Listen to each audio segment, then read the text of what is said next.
I was tempted to start off with a poem about my sex life. But you're married. It's a haiku. So, is that the one that Bridget does as a one-liner?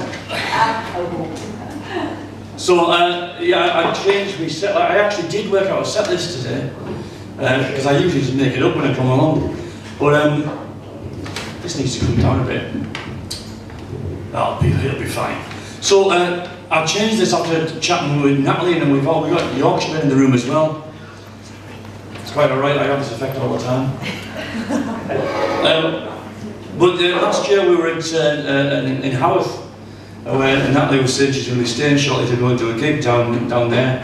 And it's a great place to go and visit and stuff, but it kind of struck me that it's really quite oppressive. Some of the streets are quite narrow, and you know, Blake knew what he was on about with the dark satanic mills. And so they are, not all of them, but quite a lot of them are still sooted, and they're 3 stories high, and there's big chimneys, and you think it's fascinating to go and be there, but I kind of hate to live there, because you don't see much sunlight. Anyway, it's not about that, but I was in a cafe and Bridget was doing a trade craft fair. That's what she does for a living. So I was set free for the day down there, and I was sat in a cafe and it was empty, and the 2 women who were working there, I was just sat in the corner and I forgot I was there, and one of them started complaining about her son. It was, you know, unlucky enough to apparently to be a bit soft, which is a really bad thing to be in Haworth, it turns out. So I just basically, you know, and I should have stood up for him and gone, hold on a minute, you know, I bet he's all right. But instead, being a poet, I just thought, fucking get him, I'm gonna have this. So I sat and wrote about him in the corner. Soft. Amid an oppression of mills, whose black arms flex deftly, lives an out-of-place boy. 17, and his mother worrits over coffee froth about his troubling softness. She says, he's not like a lad, too considerate and kind to do anything for anyone. Is he like feminine? A colleague ponders, helpful. You know, one of them. As if kindness and care would echo hopeless around a man's tin can insides. One look at these monsters, 4 floors of soot built by men, worked by women. Oh aye. Pity that young lad, a ghost in the bleak, may rise like the chimneys that shadow these streets.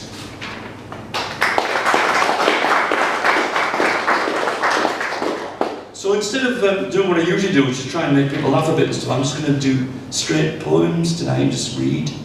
So, unless I see you falling asleep, and then I'll hire Claire Hill at you or something. But you don't want that to happen. Because I don't tell you, the Claire Hills are being published by Andy Croft. God, what's all about?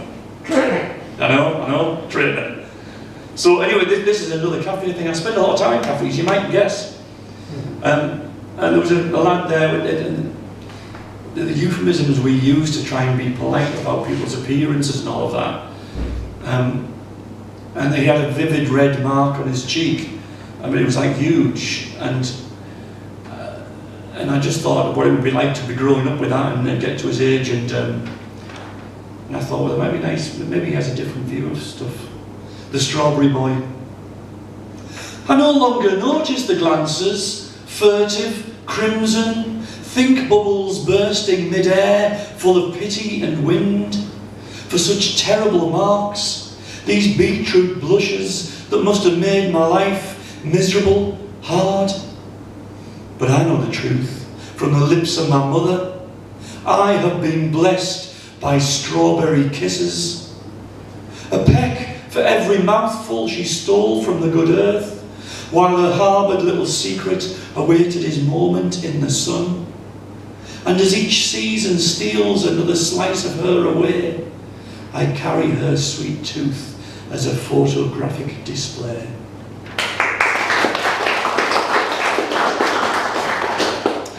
you very much. So we were out at I forget where I wrote this now. She'll tell me afterwards.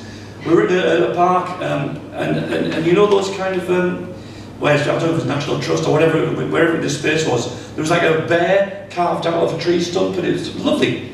And I'm really old-fashioned. I'm very old, and I was brought up here. I know. I was brought up by a dad who believed in telling you stories, because life is a story. Depends how you want to read it, really. And I'm a big believer in telling stories to kids. That's how they'll learn, rather than just telling them bare facts, which is what this is called. This was just a moment where I saw a little girl having a kind of a little dream ruined, and I thought, oh God, why do that to a kid? Serving sentry at an adventure playground, a carved tree bear stands barometric. A ramming post for bicycles, scooters, until rescued by a 6-year-old nurse. She administers a course of cuddles until educated in cold, hard science. Don't be silly, it's only wood. Splintered, she leaves her dreams in the forest.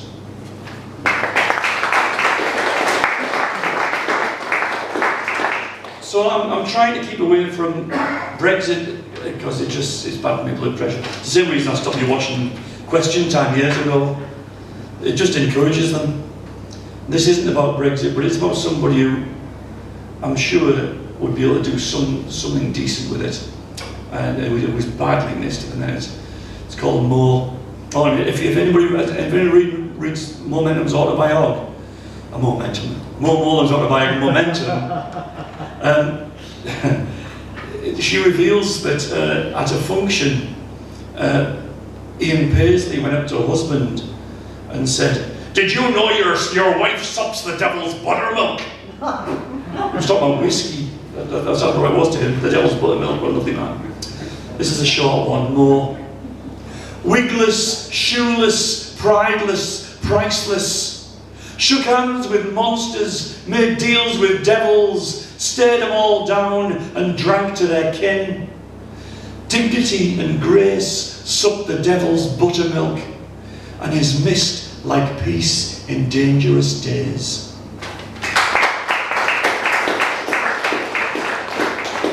So, yeah, I can never resist a bit of steel and iron, and the other reason I changed my set tonight.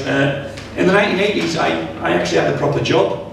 I used to work for a living in a steel treatment factory in central Middlesbrough, well, near the riverside. It's now where Borough taxis are. That was part of Dolman Long originally, and it was Bay 17, I think we were in Bay 16, was next door, and the rest of them I watched go in the 80s, they all disappeared. Masses of land, way past the Navy towards Middlesbrough. It was all huge factory units. And anyway, back then, the company I worked for had taken it over because Dolman Long had basically gone, and they were a horrible company to work for, and the lads on the shop floor, they were classed as labourers. They worked like Trojans, and they were just like made of steel themselves. But that old lie about hard work not being bad for anybody, I watched them, and it was a lie. By like 55, 60, they were done. These poor, really tough, lovely guys actually. And this was one of them. He was called Barney. His woodbined teeth a field of chipped wickets. His curtain lips spread as wide as a bridge, as his shoulders shook like a hoofed Casey, its booted out air hissing from his lips. His fingers all tanned leather over iron, filed down a rolly, thin as the wire he looped through the Kennedy gratings. He jigged on a frame as easy as breathing. Back broad as a boat, he sunk to one knee to catch his breath from laughing, as if he found it too funny that a fucked 58-year-old was as bent as the boots that kept him rooted to the lie. Hard work never did anybody any harm.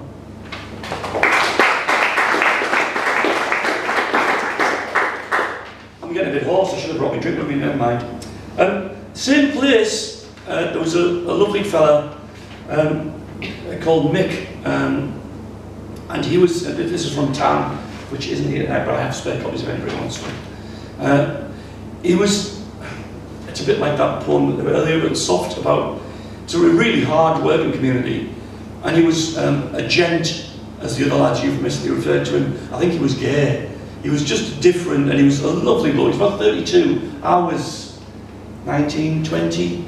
And he was really soft, but he was from Eston, lived with his man, with all the rest of the blokes married with kids. But it was just never talked about that a man could be gay in that environment and do that job. And I went back years later, and I talked to the foreman who now, where he still works in South Bank actually. I met him 2 months ago. He's all white haired now. But his best mate, and I said, "How's Mick doing?" And he nearly cried as he told me what had happened to him. He'd sunk into alcoholism, and his mate eventually had to sack him. And I'm convinced, I don't know if it was the case, but I think that's what happens when you have to deny who you actually are for your whole of your life. So this is before the fall of, bless you. Thank you. Crokin's getting on the nerves for us. Before the fall, a new pin among rust, to the rest of us a gent, dapper in a boiler suit, pressed as plate metal. There you rattled like jigged brackets in a storm, cornered and deafened by a Force 9 sonic boom. So what do you do when the backwater that holds you is over your nose and red faces cough politely? You close your eyes and breathe in one drink until one drink is another, and you're parched as the salt tablet on that zinc bat's rim. Your best mate who couldn't save you was choking on salt, spilled his guts in the telling of the story he had practiced until it almost didn't slash him like caustic on soft flesh. How you got drier and drier until there was not enough drink in a pub full of barrels to douse down the you in a world full of them. And how that was that. How a warm-eyed man, a confirmed bachelor, drowned on polite euphemisms. But to me, you were not faded like a negative photo, laid out in sunlight, burned from the inside out. It is, and always will be, that scorching August day. You were sat against a wall, laughing wildly, as a child at some dumb line of mine, free for just a second, and as light as fairy wings.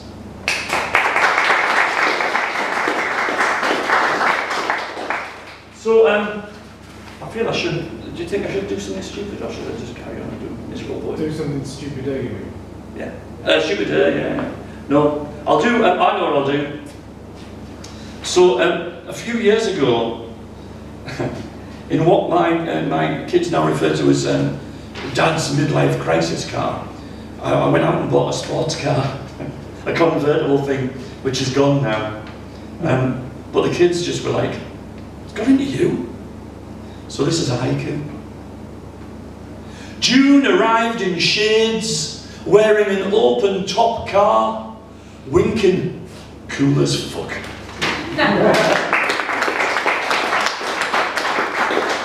Right, penultimate poem. Another sad one really, but hopeful. So I grew up with the lad. I won't tell you who he is or really what it's about, but he lost his way. I haven't seen him for years, but I bumped into his sisters last year and I'd read about, he did time, I don't need to go into what for. He was a lovely lad growing up, and I knew him a bit as an adult, and I met him about 12, 14 years ago, and he was really canny. He wasn't the brightest, but he just got lost somewhere. A marriage went and he did time. And I said to his sisters last year, in fact we met them at a reading, and I said, "How's your John?" And his eldest sister took me to one side, and she was a bit thrilled, and she went, "Oh, not good." I said, "Is he in work?" And she went, "Yeah, but after that his body started giving way and he's like old before his time." So I thought, rather than do that, I would write an encouraging poem for him. It's called Still Afloat. Rudderless I'll try that again. Rudderless, leaky, creaking, your skiff may have hit crags, but you are still afloat. Head rocked by that bow wave you thought may have taken you, but you are still afloat.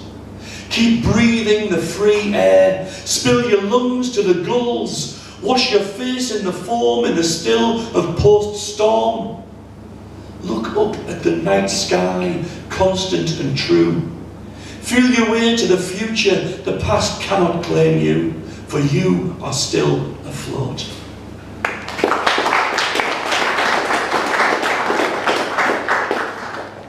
Thank you very much. I'll finish with this. This isn't in any of the books. In fact, it's not in that one either. It's on here. And the reason it's not in the books is because it was only written a fortnight ago. Thank you very much for listening. And thanks to Mobs for publishing all of this. So yeah, a mate told us this about 2 or 3 weeks ago. And he sort of told him what had happened between him and his dad. And the mate who told me he's older than I am. If you get to a certain age, bits start falling off you. When you get older, I'm not looking at you to remember me right now. But if you get to a certain age, if you're lucky enough to stick around long enough, bits either fall off you physically or mentally. And if you've got kids, they have to go through this kind of strange dance with you where you change positions. Anyway, we met a folk singer and folk musician, and he told me this, and I just wrote it up into a poem really, called The Dance. Between dad and son, a thread pulled tight as old men's breath. The push and pull of fences leapt, of bloody knees, split lips, bruises. It pulls one back elastic to the other.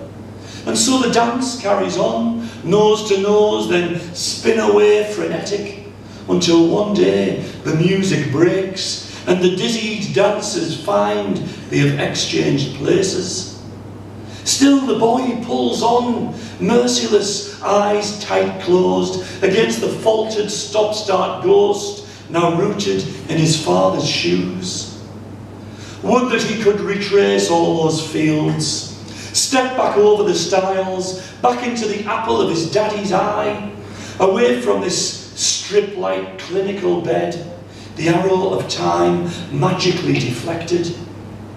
Then just for a moment, one glimmering second, a golden note fits the lock in the old fella's throat.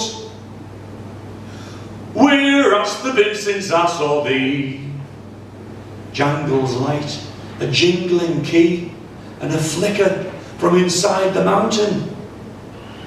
On Ilkley Moor Bartat, on Ilkley Moor Bartat, on Ilkley Moor Bartat. The sun is a conjurer, no longer an assistant. The father implores his chest to hold the note consistent before falling asleep in front of an audience of one, safe in the knowledge the song goes